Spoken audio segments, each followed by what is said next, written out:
You're watching CBC Sports. Anastasia Busis here. Today, I have the privilege of chatting to someone you know very well, Olympic champion, and she just won her third X Games, Cassie Sharpe. Congratulations. Always so lovely to see your face.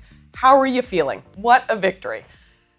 Yeah, thanks so much. I'm over the moon. I'm so stoked. I didn't really see that coming, and I was just so grateful to get everything lined up perfectly. You were coming back from an ACL. You have a beautiful daughter. She's 15 months, Yeah, or so. few months older Yeah, than 15 months. She gets to watch you make history. I mean, I can only imagine that this is a special one in your heart. 100%. I mean, it changes everything traveling with a toddler, and she's on her own program, and we kind of follow her, and she follows us, and we're figuring it out. But it's so special to have her and my mom at the bottom of the pipe cheering me on. And every run I come down, I see their beautiful smiles, and it totally changes the energy behind a half pipe contest. How has becoming a new mom and also taking the time off kind of away from sport given you a new perspective? I feel like when I first thought about coming back, I was like, oh my gosh, how am I going to do that? Like, what does that look like? And my mom took a leave of absence from work. She's kind of our on the road nanny. It's so fun to have three generations of us traveling. Um, but I feel like going into the half pipe contest now, it's like before it was all about me. I'm going to do it. I have to do this. This is what I have to do. And now it's like, okay, it's kind of about Luella and like, what does she need and how do I help her? And then when I'm like on the hill, then I come home and I take care of her. And totally changes the dynamic of traveling. You've mentioned your mom a few times, Chantel. Of course, your brother Darcy. You're a sports family. Your mom knows how to contribute to it. Takes a village in sport, but for her to be just such a significant role in this team, that's also so beautiful. Like it's For almost like written in sure. Hollywood. Yeah. Yeah, 100%. I feel like she like didn't even skip a beat on saying, yes, 100%, I'll follow you into whatever you need to be doing. So she's like sitting right beside me now doing some taxes, and she's just she's just killing it. We've been in Airbnbs, we roll with the punches, and it's great. May I ask, and I hope that this is not a rude question, but are you ever afraid to fall? I mean, I'm now 35, and my fear of falling has gotten more significant. Where do you Yeah, relate to 100%. that? Yeah.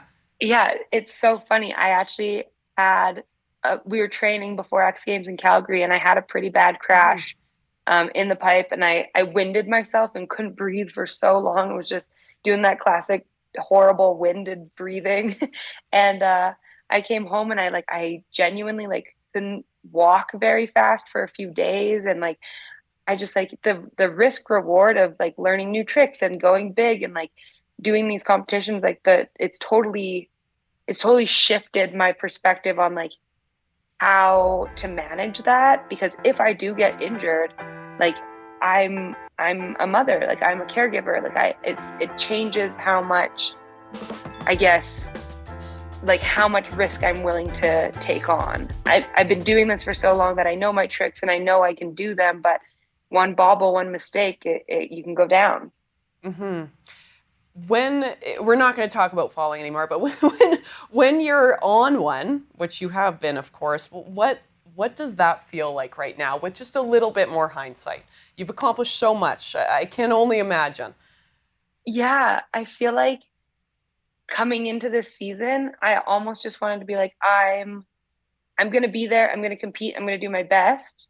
But I wasn't putting too much pressure on myself to win, to do all these crazy things. I just wanted to get in there and kind of come back slowly and then get ready for the 2026 Olympics.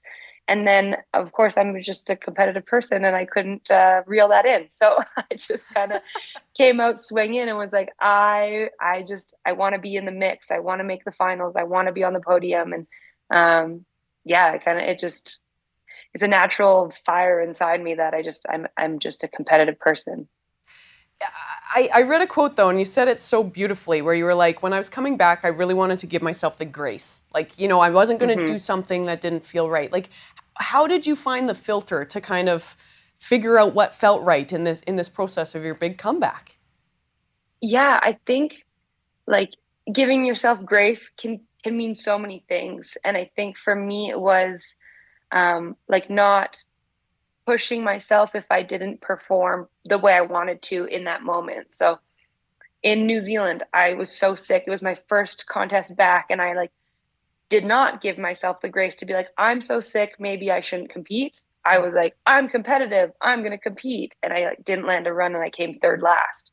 So it's like in that we came home, my mom wrote me a 3-page letter about things that didn't work and things that worked. And we sat down and we talked about like trusting your gut and understanding like the push pull and like what our roles are and what my role is. And um, I think like in that moment, I kind of figured out, okay, so when I'm competing, this is how I do it. When I'm training, this is how we do it. And bringing all of these things together to just make it make sense.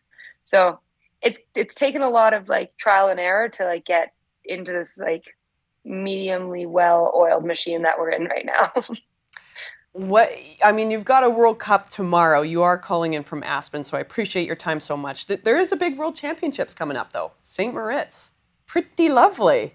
Thoughts on that contest? Of course, I don't know. Switzerland and World Championships, they seem to go hand in hand.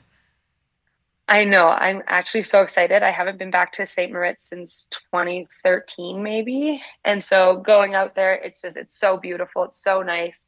There's only 2 contests this year that I wasn't and am not going to bring my mom and Lou to, and it was China and St. Moritz. So I'm going out there alone. So it'll be a little bit different than like the last few contests that we've done. But I'm so excited. It's going to be so much fun. It's such a beautiful venue. Some of my teammates went and tested out the half pipe last year, and they had beautiful things to say about it. So yeah, I'm really excited to go out there. I'm going to be on the ground, so I'm excited to watch you compete with my own two eyes. Yes, We're going to have fun. nice. Yeah, it's going to be a tremendous contest. We are almost a year out to Milan Cortina. What does success look like for you there? Honestly, going into this year and like coming in as a new mom and coming in with all these different energy, different things, like traveling with my mom, traveling with my baby, it's just coming into it. It's been so different. And when I started the year, I sat down with my husband and we were like, okay, like what does success look like to you? And to me, it was qualifying for the Olympics. So to make it into that Olympian category and going for my third Olympics, and anything from that is a bonus. And I am a competitive person, so I'm trying to like really pound that into my chest that making it to the Olympics is success. Anything beyond that, bonus. Cassie, so grateful for your time. Enjoy tomorrow. Enjoy the World Championships. Enjoy life. Enjoy being a new mom. Canadians just so proud. And what a win from Aspen. Congratulations. Your third X Games Thank title, you. sixth medal. Come on. Legend Thank you status. It so was much. it was so cool to see what you're doing. Thank you. I appreciate that. We'll see you in St. Moritz. We will. Thanks.